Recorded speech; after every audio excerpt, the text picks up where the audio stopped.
আসসালামু আলাইকুম ভিউয়ার্স, বাংলাদেশের সর্বশেষ আপডেট সংবাদে আপনাদের স্বাগত।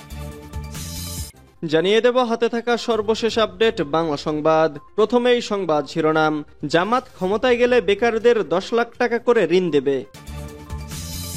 এরপর জানিয়ে দেব হেফাজতের ঢাকা মহানগর কমিটি গঠন, সভাপতি জুনায়েদ আল হাবিব, সম্পাদক মামুনুল হক।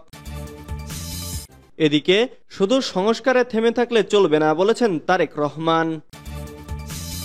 আরো জানিয়ে দিব বাইরের উস্কানিতে আমরা আগুনের মধ্যে তেল দিচ্ছি বলেছেন ফরহাদ মজহার। সর্বশেষ জানিয়ে দিব এবার চোর সন্দেহে আরো এক যুবককে পিটিয়ে হত্যা। এতক্ষণ শুনছিলেন সংবাদ শিরোনাম, এবারে বিস্তারিত। তবে অনুরোধ থাকবে ভিডিওটিতে একটি লাইক করবেন এবং কমেন্ট করে জানিয়ে দেবেন কোন জেলা থেকে আপনি আমাদের এই ভিডিওটি দেখছেন। জামাত ক্ষমতায় গেলে বেকারদের 10 লাখ টাকা করে ঋণ দেবে। বাংলাদেশ জামাতে ইসলামের নায়েবে আমির ও সাবেক সংসদ সদস্য ডক্টর সৈয়দ আব্দুল মোহাম্মদ তাহের বলেছেন, আমরা রাষ্ট্র ক্ষমতায় গেলে দেশে বেকারত্ব দূরীকরণের লক্ষ্যে ও যুব সমাজকে ব্যবসায় উদ্বুদ্ধ করতে 10 লাখ টাকা পর্যন্ত বিনা জামানতে ঋণ দেওয়ার ব্যবস্থা করব।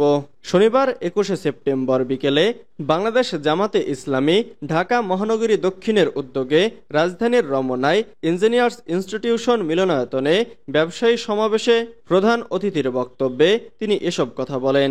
দেশের অর্থনীতিকে মজবুত করতে জামাতে ইসলামী এদেশে সুদমুক্ত ইসলামী ব্যাংকিং ব্যবস্থা প্রতিষ্ঠা করে। দেশসেরা ইসলামী ব্যাংক অল্পদিনেই এশিয়ার সেরা ব্যাংক হিসেবে মর্যাদা লাভ করে, কিন্তু আওয়ামী লীগ সেই ইসলামী ব্যাংককে ধ্বংস করে দিয়েছে। পরবর্তীতে এক এক করে দেশের সব ব্যাংকের টাকা আওয়ামী লীগ লুট করে বিদেশে পাচার করেছে। ভেঙে পড়া অর্থনীতিকে সচল করতে জামাতে ইসলামী প্রস্তুত রয়েছে বলেও তিনি মন্তব্য করেছেন। ডক্টর তাহের আরো বলেন, বাংলাদেশের মানুষের জন্য ছাত্র জনতার বিপ্লবের মধ্য দিয়ে একটি চমৎকার সুযোগ সৃষ্টি হয়েছে। এই সুযোগ কাজে লাগাতে হবে। পরিবর্তিত পরিবেশকে কাজে লাগিয়ে আগামীর বাংলাদেশ গড়তে ব্যবসায়ীদের প্রতি তিনি আহ্বান জানান।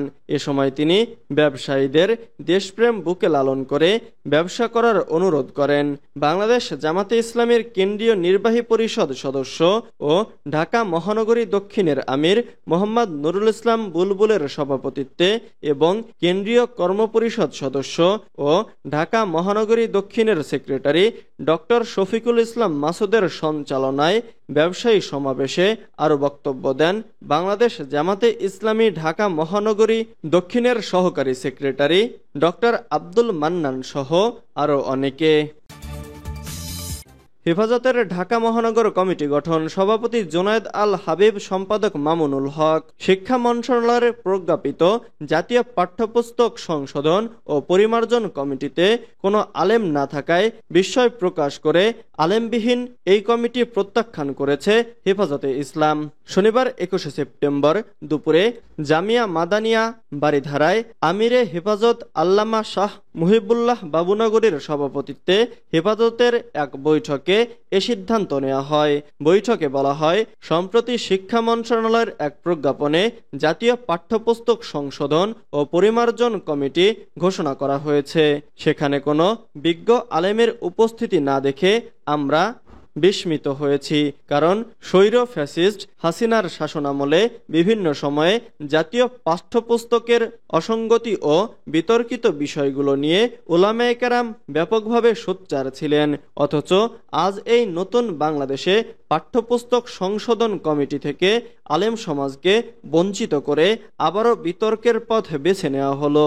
আলেমবিহীন এই বৈষম্যমূলক কমিটি আমরা জোরালোভাবে প্রত্যাখ্যান করছি। এই সময় হেফাজত নেতারা বলেন, ভারতের সেবাদাস কুখ্যাত স্বৈরশাসক হাসিনা এই দেশের শিক্ষা ব্যবস্থা প্রায় ধ্বংস করে দিয়েছিল। এমনকি বাংলাদেশের তরুণ প্রজন্মকে ভারতের অনুগত করে গড়ে তোলার সুদূরপ্রসারী ষড়যন্ত্রের অংশ হিসেবে জাতীয় পাঠ্যপুস্তকে মুসলিম বিদ্বেষী হিন্দুত্ববাদী বয়ান ও ইতিহাস ঢোকানো হয়। এ বিষয়ে দেশের উলামায়ে কেরাম তখন উচ্চকণ্ঠে প্রতিবাদ জানিয়ে জনসচেতনতা তৈরি করেছিল। শুধু সংস্কারে থেমে থাকলে চলবে না বলেছেন তারেক রহমান। মানুষের ভাগ্য পরিবর্তনে শুধু সংস্কারে থেমে থাকলেই চলবে না জানিয়ে বিএনপির ভারপ্রাপ্ত চেয়ারম্যান তারেক রহমান বলেন, অর্থনৈতিক মুক্তিও অর্জন করতে হবে।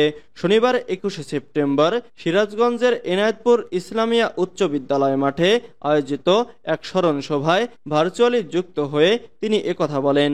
তারেক রহমান বলেন, মানুষের ভোটের অধিকার প্রতিষ্ঠিত না হওয়া পর্যন্ত বিএনপির আন্দোলন সংগ্রাম অব্যাহত থাকবে। দেশকে এগিয়ে নিতে হলে সবাইকে প্রস্তুত এবং ঐক্যবদ্ধ হয়ে কাজ করতে হবে।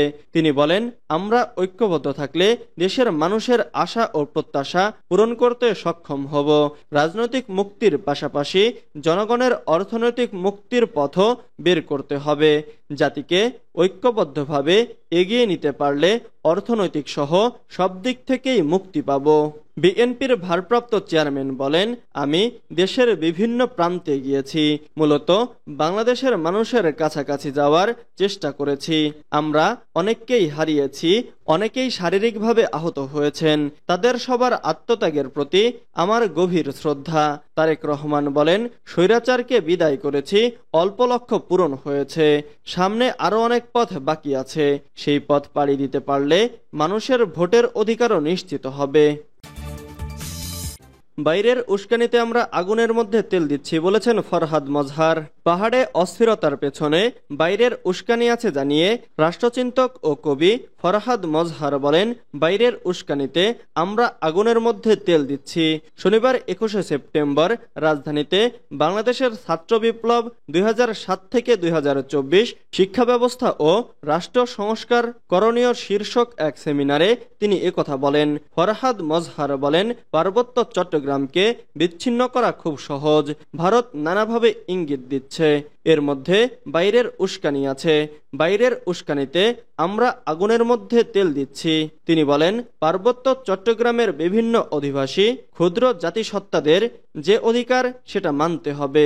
ওরা তো রাষ্ট্রের অন্তর্গত, তাহলে তারা কেমন রাষ্ট্র চায় তাকে তো অন্তর্ভুক্ত করতে হবে, তাদেরকেও রাজনৈতিক সংলাপে আনতেই হবে। তিনি আরো বলেন, অন্তর্বর্তী সরকার শুরুতেই সব শ্রেণী পেশা ও গোষ্ঠীর মানুষের সঙ্গে আলাপ করলে পার্বত্য চট্টগ্রাম আনসার বিদ্রোহ ও শ্রমিক বিদ্রোহের মতো ঘটনাগুলো ঘটতো না। ফরহাদ মজহার বলেন, খালেদা জিয়া ফ্যাসিস্ট রাষ্ট্র ও শক্তিকে বৈধতা দেওয়ার নির্বাচনে না যাওয়ার দীর্ঘ আপসহীন অবস্থান না নিলে ছাত্র জনতার অভ্যুত্থান সম্ভব হতো না। তরুণদের উচিত ছিল প্রথমে তাকে গিয়ে অভিনন্দন জানানো। তরুণদের নতুন রাজনৈতিক দল গঠন করার অধিকার আছে জানিয়ে তিনি বলেন, বর্তমান রাজনৈতিক দলগুলোর মাধ্যমে যদি জনগণের ইচ্ছা প্রকাশিত না হয় তাহলে অবশ্যই তরুণদের একটা নতুন রাজনৈতিক দল লাগবে। এবারে চোর সন্দেহে আরো এক যুবককে পিটিয়ে হত্যা। রাজবাড়ীর কালুখালী উপজেলায় চোর সন্দেহে গণপিটুনির শিকার হয়ে হাসপাতালে চিকিৎসাধীন অবস্থায় নাজমুল হোসেন মোল্লা নামে এক যুবকের মৃত্যু হয়েছে। শনিবার 21শে সেপ্টেম্বর দুপুরে কালুখালী উপজেলা স্বাস্থ্য কমপ্লেক্সে চিকিৎসাধীন অবস্থায় মারা যান তিনি। নিহত নাজমুল হোসেন মোল্লা ফরিদপুর মধুখালী উপজেলার গাড়াখোলা গ্রামের আহমেদ মোল্লার ছেলে। এর আগে শনিবার ভোরে রতনদিয়া ইউনিয়নের হরিণবাড়িয়া গ্রামে চোর সন্দেহে তাকে পিটিয়ে গুরুতর আহত করা হয়। স্থানীয়রা জানান, শনিবার ভোরের দিকে হরিণবাড়িয়া গ্রামের রাস্তা দিয়ে 3 ব্যক্তি যাচ্ছিলেন। তাদের মধ্যে একজনের মাথায় বিদ্যুতের ট্রান্সমিটার ছিল। এলাকাবাসী 3 জনকে ধাওয়া দেয়। এ সময় 2 জন পালিয়ে গেলেও নাজমুল এলাকাবাসীর হাতে ধরা পড়ে। পরে চোর সন্দেহে নাজমুলকে আটক করে গণপিটুনি দেওয়া হয়।